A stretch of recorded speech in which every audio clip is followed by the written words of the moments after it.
So it's Sunday morning and I got up to make a cup of tea and I thought I'd better check the recipe that I'm cooking today. And it's a good job I did because I found out it needs 5 hours. So instead of going back to bed for a lazy hour, I have been prepping. So I've got my leg of lamb here. It says to put it in a large roasting tin covered with baking parchment and to cut some deep slits into it.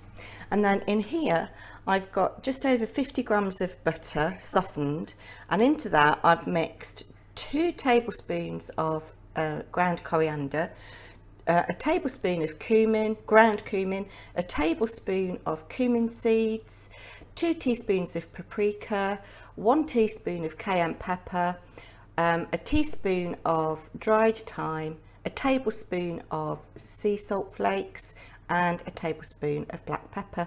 And I've mixed that all together with 4 cloves of crushed garlic, and this is going to get smothered on top of this, making sure it goes in those cracks and into the oven for 5 hours, occasionally basting, but it's on at 130 fan, 150 if you're not fan, and yeah, just let it do its own thing.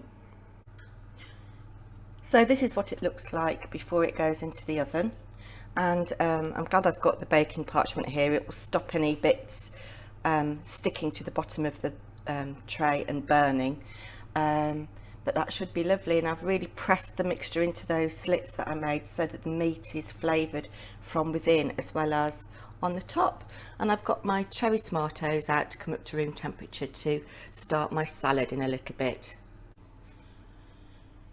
So here is the meat after an hour. I'm basting it every 30 minutes and you can see that there are some juices starting to come out, not very many, and I'm going to just baste the top of the meat so it doesn't dry out too much.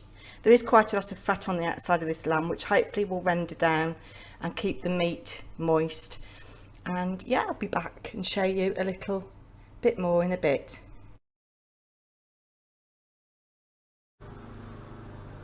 So I'm getting a head start with one of my salads. This is what we're doing. I don't know how you pronounce that. Gavudaji salatasi? I don't know. But basically what I've got in here is 600 grams or thereabouts of cherry tomatoes halved, a whole red onion halved and cut into thin half moons, a red pepper actually, an orange pepper, a yellow pepper, and about an hour before I'm going to serve this, I'm going to make the dressing, which has got sumac in it, olive oil and pomegranate molasses. It does benefit from something green. I couldn't get long green peppers, so I'm just going to sprinkle with a few dried chives on top just for a bit of green when I've dressed the salad. So I'm going to get ahead now and prepare my potatoes, yeah, and I'll come back when I've done those.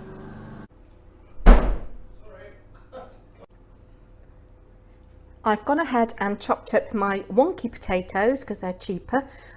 There's just under 2 kilos here in this big tin. This is a really old roasting tin, a favourite of mine. You can never do enough of these potatoes, and I have overcrowded the pan, which means they probably won't brown as evenly as I would like. But also in here is the juice of a lemon and a couple of tablespoons of olive oil. I haven't measured it, I've just gone ahead and shooshed it up with the lemon juice, and then I've sprinkled liberally with black pepper and plenty of salt and dotted some unsalted butter around, and this is just going to sit until I'm ready for it to go in the oven. If you haven't overcrowded your pan, you could probably cook these in 40 minutes, 50 minutes, but I'm probably going to need to give these an hour with constant basting. And I've got more lemons on standby if I think it needs it, and more butter if I think it needs it, and more olive oil if I think it needs it. Excuse the kitchen roll there. I did have a heart-stopping moment when I was gathering my ingredients for the salad. I couldn't find my sumac. So in my spice drawer here, spice cupboard, well, this is a baking cupboard and spices cupboard.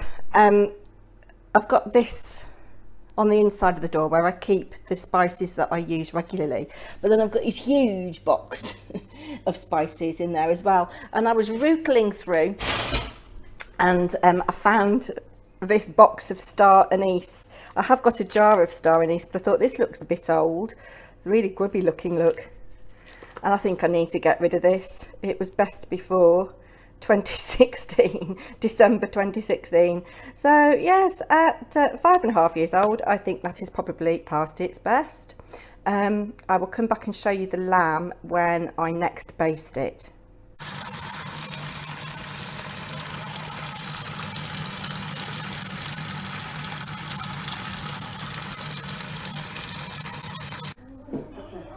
So I've just basted the lamb. It's had just over 3 hours, and you can see all these juices that are coming out now from all that butter that was in there and the actual fat from the lamb itself. So it's starting to take on a nice brown colour, which is what the picture looks like, which is lovely. My mum and dad have just arrived, and Catherine and Harry. Catherine bought me some roses, which I'm just going to put in a vase, and my mummy bought me some flowers as well. What are they called, mummy? Astrimola. Astrimola or something. And we've got some nibbles, and we're going to go and sit in the garden with a bottle of something nice. And my dad's bought me some rhubarb out of his garden. The potatoes have gone in. We're about an hour away from the meat coming out to rest, and I'm preparing the dressing for the salad. And I just wanted to show you how thick the pomegranate molasses are. So we've got 2 teaspoons of sumac in here. I'm not sure what's in it, but it's a very citrusy flavour. It's lovely. And I'm just going to let that sit a little bit. I'm going to put a drizzle of olive oil in it. I've got this Kalamata extra virgin olive oil. You should use extra virgin, I believe, for salad dressings, not for cooking. Just use ordinary olive oil for cooking. There's no point using extra virgin for cooking, really. So I'm just going to put a drizzle of that in and combine it, and then when I'm ready to serve, I'm just going to drizzle this over the salad vegetables here, put a little bit of my dried chives on, and perhaps a little bit of parsley. It depends.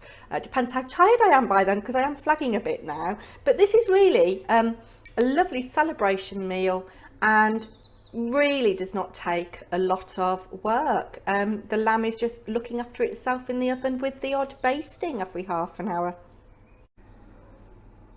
The lamb has just come out after 5 hours and is looking and smelling gorgeous. Look at all these juices that have come out. And I've just basted the potatoes. They've been in for 40 minutes at a low temperature. So I've just whacked the oven up high. And while the meat is resting, we shall continue cooking the potatoes. We've decided, although it's beautiful outside, it is too hot to eat outside. So I've laid the table. I miscalculated, which is a good job that I over-catered, because there's not 6 of us, there's 7. My dad's behind me swearing. So Harry is going to carve this leg of lamb. It's been resting for about 20 minutes. And looks really gorgeous, smells gorgeous, and I'll show you what it looks like when it's carved. Oh, I might have overcooked it. No, I don't. So no, it's still smells good. Might have overcooked it a little bit, but Harry says it looks good. A little bit thinner, Harry, I think. You just had chunks. Yeah, but just do what comes naturally. That's the bone there. Yeah. It is a bother, which is why I often do butterflied leg of lamb, because obviously you haven't got the bone and it is easier, but might have overcooked it a little bit, even though I gave it slightly less than 5 hours. And the potatoes have just come out of the oven. You can see where they're really brown. That's the lemon juice. They could have done with them slightly less heat on the last little bit probably, but they will taste lovely. It's amazing how 2 kilos of potatoes disappears. Those will all be gone. I doubt there'll be any left. So here is my plate of food, and everybody is tucking in. They're very camera shy. They don't want to be on the camera, so I'm just showing their food.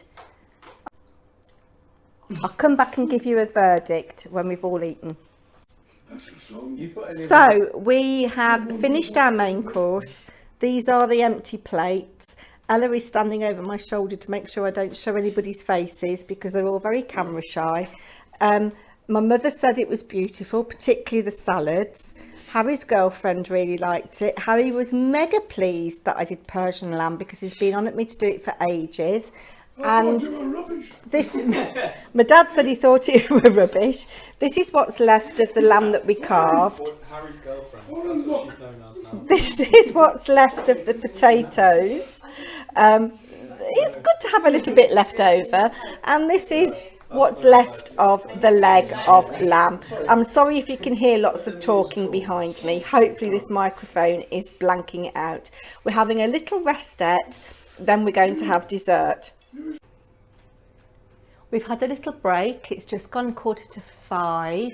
My mum is sitting inside looking at my ATCs. She's very interested to see what people have sent me as part of my challenge. I've got a little bit of red wine left. Everybody else is sitting outside in the sun while I prepare dessert. So I didn't read the recipe properly. I'd mixed up my strawberries and my pineapple, which is why my pineapple is a little bit pink. But these are sliced strawberries, sliced pineapple, and I'm just making the mint sugar. So in here is a generous handful of chopped mint, roughly chopped mint, and a tablespoon and a half of sugar, and you pound it. And I'm going to sprinkle this over the strawberries, I believe it is, and it smells divine. So we're just about to start dessert. This is the pineapple with the mint sugar and the strawberries with the basil sugar. New York vanilla cheesecake. What we don't eat, I might give Mum to take home. Ella. So there's no nice puddings for me. So I got a chocolate gatto out of the freezer, which she probably won't like because it's quite creamy and she's not a cream fan, but it is chocolatey. And then here is the apricot tart that's just had 10 minutes in the oven. And we've got pourri cream for those that want, and clotted cream that was left over from the pasta recipe we had on Friday. So we'll tuck into our dessert and I'll come back and tell you what it was all like later.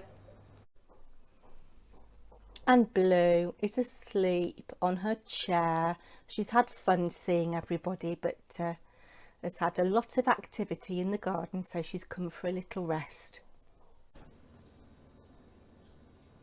It's nearly 7:15. Everybody has gone home now.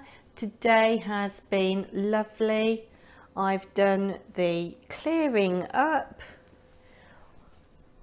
All I've got left to do is put this in the fridge in a little container. This was what wouldn't fit in the dishwasher.